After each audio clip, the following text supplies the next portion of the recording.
And one of the things that we hear a lot is the angry parent, or that's one thing that my daughter said is like, you yelled all the time, you were angry all the time. Part of me really owning and coming clean in my part about this is absolutely owning that. And I did. Because here's what mom mode looks like. Come on, let's go. Get your shoes, put your coat on. Where's your homework? Again, we're having this conversation again?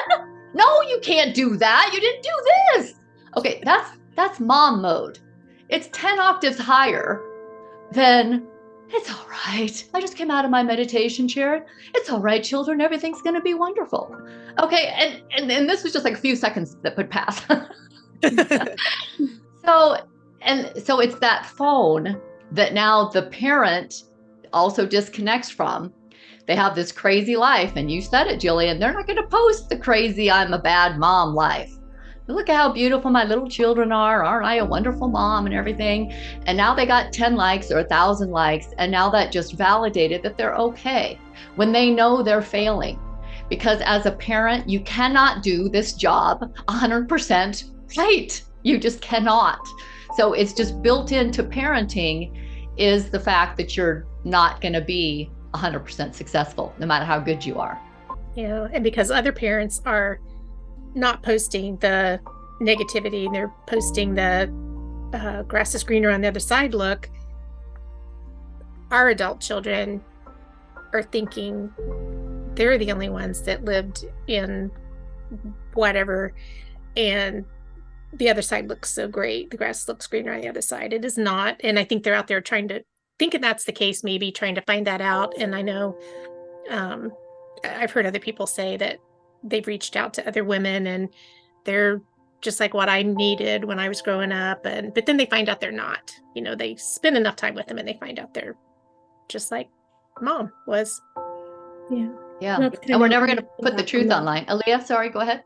Oh, I mentioned that on the last talk. I was like, especially studying child development and like being so angry at my mom for the way she raised me, thinking like if I was only raised different and stuff like that. It's so easy to like think if I had a different mom or something, but now I'm like so grateful for everything she taught me. Now I can just reflect on how, even though she was hard on me, how much I've gotten from that, how much I've learned and how tough I am now for the world out there. I needed that. So it is really easy to think like the grass is greener on the other side, but in reality, you were given exactly what you needed. And so to just take the time, I think, to reflect. And I know that's why we're doing this, because we want to create that bridge. And just by being with you, Cheryl and Ruth, we are starting that bridge of connection.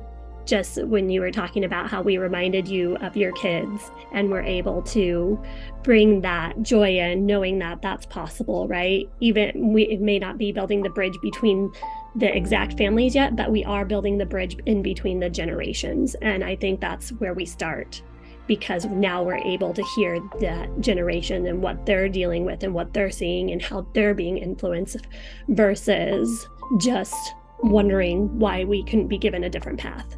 And thank you for saying that if you're going to blame your parent for all the bad stuff, you better blame them for the good stuff too.